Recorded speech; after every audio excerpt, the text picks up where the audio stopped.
ini kan istri saya kerja di Hong Kong. Terus? Terus dia itu kan tadinya kerja 3 rumah gitu loh. Terus? Terus pas libur itu kan majikannya satunya itu telepon terus nyariin sarung tangan terus marah gitu kan. Nah istri saya kan terus bilang yang ngambil dia itu kalau nggak mau kerja lagi 3 rumah kamu terus pamitan keluar. Udah 1 minggu ini dia udah keluar.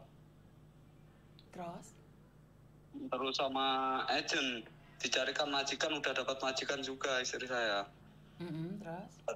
Terus udah dipesankan tiket sama agent juga. Terus tiba-tiba kemarin ditelepon sama majikannya yang lama. Katanya ada barangnya yang ketinggalan. Nah, terus istri saya suruh ngambil. Istri saya ngambil ke sana. Kok tahu-tahu di dalamnya itu ada perhiasannya si majikan itu. Terus? Nah, terus kemarin kan udah dibawa ke kantor polisi. Terus? Nah, yang saya mau tanyakan itu kalau misalkan istri saya tetap pulang itu masih bisa nggak? Atau gimana? Satu hal, inilah yang Miss Yuni khawatirkan. Jika kalian keluar dari rumah majikan tidak dengan cara baik-baik. Karena bisa saja terjadi di saat kalian keluar, koper kalian, baju kalian ditaruhin sesuatu. Dan ini terjadi bener kan sama istrimu? Iya, terjadi. Dan kasus polisi. Kan udah keluar 1 mingguan, udah nggak kerja di situ. Ya, kalau memang ada masalah kan nggak perlu kabur kayak gitu. Di Hong Kong kan ada undang-undangnya. Kalau nggak cocok dengan majikan, ada 2 cara. Ngasih notis berarti bulan depan baru pergi, atau ngasih notis dengan cara bayar majikan hari itu juga pergi. Istrimu di Hong Kong berapa lama kalau boleh tahu? Udah 6 tahun ikut majikan yang ini. Oke, udah 6 tahun harusnya kan pengalaman. Kalau kayak itu gini, yang nyuruh pergi majikannya, Miss. Dia kan lapor ke agent. Ngerti? Nyuruh pergi majikannya, tapi kita nggak boleh kalau tidak terbukti. Ini kan permainan majikan juga, bisa jadi kan? Agar dia tidak bisa cari majikan lagi di Hong Kong, bahkan kalau bisa dia dipenjara. Ini terjadi pada anak buah saya yang namanya Mbak Lastri dulu. Jadi dia dituduh nyuri kalung. Akhirnya dia kasus sampai 1,5 tahun. Dia sempat dipenjara juga. Nah, istrimu sempat dipenjara nggak? Enggak sempat. Cuma itu kan posisi kalungnya enggak dibawa istri saya, belum sempat ke bawah. Ngerti, tapi kan saat kembali ke rumah majikan, posisi kalungnya kan ada di tasnya dia. Iya, itu tas itu kan tadinya di adiknya majikan yang satunya yang kan kerja 3 rumah, yang rumah ketiga itu. Tapi terus intinya sama kan yang rumah ketiga itu dibalikin ke bos yang ngambil istri saya itu, yang kontrak istri saya itu. Intinya adalah kita nggak tahu nih, dia itu kasarannya orang ngomong nggak tahu nyuri di rumah pertama, kedua, ketiga. Makanya selagi dicurigai dengan cara dia harus ngomong kalau dia itu kerja 3 rumah. Iya, dia sudah ngomong kerja 3 rumah gitu. Inilah yang terjadi adalah fitnah dari majikan. Saya bisa bilang ini adalah fitnah dari majikan, iya kan? Iya, memang fitnah. Terus gimana ini solusinya? Solusinya ya nunggu fitnah itu berlalu. Jadi harus kan waktu istri saya ke agent kan dia interview sama ini majikan baru. Kan udah dapat majikan lah. Ketemu sama yang lama, yang majikan lama itu kan ke agent juga, tapi dia kan posisi nyari pembantu. Nah, sama agentnya yang majikan lama itu dibilangin kalau suruh kerja rumah nggak ada yang mau gitu. Terus sampai sekarang kan dia belum dapat ini pembantu ini, belum dapat penggantinya istri saya. Terus dia katanya laporan ke polisi kemarin, bilangnya istri saya itu nggak boleh kerja lagi di Hong Kong gitu. Iya, di backlist berarti. Bukan di backlist karena ada kasus itu. Karena majikan nggak bisa backlist, yang bisa backlist hanya imigrasi. Tetapi dengan rekomendasi majikan yang tidak baik, maka istrimu nggak ada peluang lagi kerja di Hong Kong.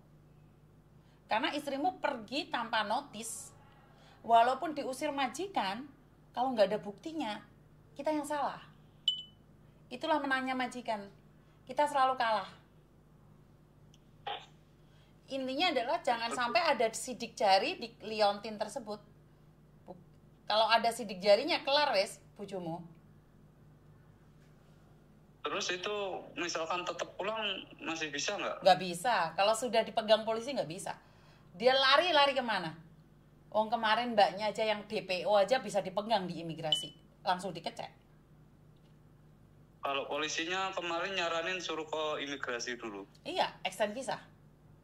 Jadi kalau udah kasus fitnah kayak gini, belum tentu 1 bulan 2 bulan, itu bisa 1 tahun 2 tahun itu. Bahkan 3-4 tahun nganggur. Tapi harus nunggu di situ. Iya, nggak boleh keluar dari sini.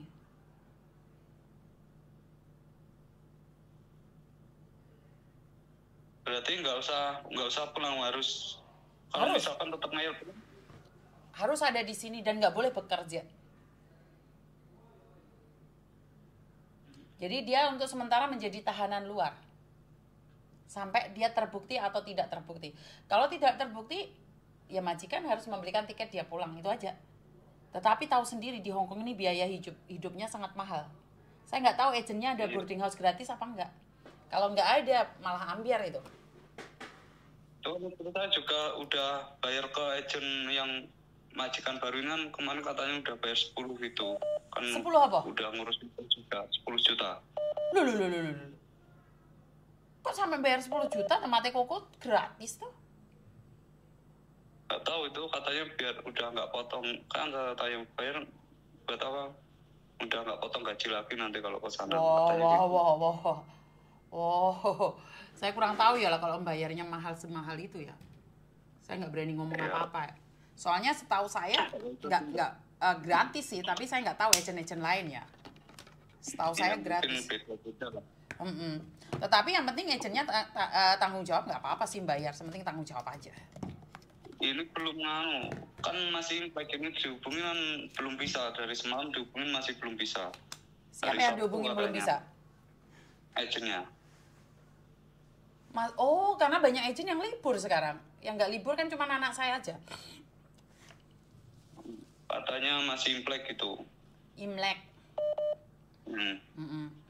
Ya memang pada kenyataannya seperti itu sih. Sekarang ini masih pada libur mereka. Ya tunggu aja. Berarti ini solusinya tunggu di. Ini kan tanggal 6 besok suruh ke kantor polisi lagi. Iya, laporan. Laporan, selalu harus laporan. Wajib laporan. Itu sampai nggak bisa nentuin ya? Nggak bisa. Kalau kasusnya 1 bulan selesai, ya selesai. Kalau kasusnya 6 bulan, ya 6 bulan. Ada yang setahun, ada 1 tahun setengah. Jadi terus tergantung. Misalkan sampai lama itu, yang nggak ada yang bertanggung jawab dong? Mau dipertanggungjawabkan apanya? Mau tanggung jawab apa? Misalkan terbukti nggak bersalah, terus kan nunggu itu lama, berarti gimana itu? Untuk biaya hidup, untuk apa-apa gitu? Itulah konsekuensinya. Majikan juga lepas tangan yang betul buat tuh tadi. Iya. Nggak ada tanggung jawabnya berarti. Majikan tidak bertanggung jawab jika cecenya melakukan kesalahan. Kesalah atau tidak nanti ditentukan oleh Mahkamah Agung. Iya. Kan ada tuh sampai melebu TV Hong Kong itu, ada salah satu mbaknya yang namanya Ning Nong dituduh mencuri baju majikan, sidang sampai 1 tahun lebih, ternyata dia nggak bersalah, ya udah pulang dengan tangan kosong. Bahkan dia biaya hidup di sini tuh hasil dari pemberian teman-temannya. Saya cuma percaya dengan doa aja bisa merubah segalanya. Iya. Jadi nggak bisa berbuat apa-apa, karena itu konten saya itu selalu saya katakan, jangan mau keluar dari rumah majikan, biar tidak dituduh macam-macam. Jika kamu langsung keluar dari rumah majikan, dia akan bisa membuat 1000 alasan untuk memfitnah kita. Sementara harus ingat, ini Hong Kong bukan tempat kita. Gak bisa kita mentang-mentang kita benar. Makanya saya paling takutkan adalah fitnah itu. Iya, memang itu. Itu yang paling berat sekali. Yang paling berat adalah fitnah. Karena pada kenyataan kita nggak bisa berbuat apa-apa. Saat kita difitnah, kita nggak bisa melakukan apapun. Benar nggak sih? Iya benar. Kemarin cuma istri saya bilang juga saya takut kalau memang nggak salah. Ngapain takut, ngomong aja apa adanya. Ini nggak perlu takut, cuman kan kita waktunya sia-sia gitu loh. Iya, waktunya memang terbuang kan. Waktunya akan terbuang sia-sia. Bukan masalah takut enggaknya. Yang pastinya kalau nggak mencuri, nggak ada sidik jari, aman. Kalau ada sidik jari itu yang paling bahaya. Soalnya kan kemarin waktu ngambil tas itu dia masih disuruh kasih makan, kan punya peliharaan kucing itu. Suruh kasih makan kucing sama nggak tahu suruh apa lagi. Kenapa dia kesana nggak didampingin sama agennya? Dia teleponnya udah sore, si majikan itu. Ya intinya di situ terbukti ada leontin apa enggak sih kalau menurut pendapat saya? Katanya di dalam tas itu tahu-tahu ada perhiasan. Ngerti, ada perhiasan, yang penting tidak ada bukti megang barang tersebut. Tanyakan sama istrimu apakah pernah megang barang tersebut, itu pertanyaannya. Kalau nggak pernah megang, aman. Itu ya. Iya. Coba nanti saya telepon lagi. Pastikan apakah waktu bersih-bersih pernah nggak megang barang tersebut. Kalau nggak pernah megang, aman itu dah. Apapun yang terjadi aman. Tetapi kalau sampai ada sidik jarinya, udah, ampun dah. Iya, Miss. Terima kasih, Miss ya. Ya, siap. Terima kasih, sama-sama. Maaf, Nggak apa-apa. Terima kasih. Inilah teman-teman, saya selalu katakan ini yang saya takutkan. Ini yang saya takutkan. Bener-bener ini yang saya takutkan. Apa? Kefitnah. Kena fitnah. Jadi, kalau udah kena fitnah itu sulit bagi kita untuk seperti apa dan bagaimana.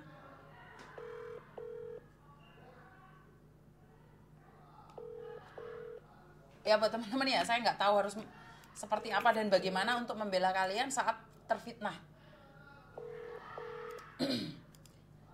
Miss Juni yang sangat khawatirkan bagi kalian yang tiba-tiba keluar dari rumah majikan, intinya saya nggak tahu kabur atau disuruh majikan pergi, harus izin agenmu dulu, kasih bukti. Kalau nggak, kalian kefitnah kayak gini, hancur kalian, hancur total kalian.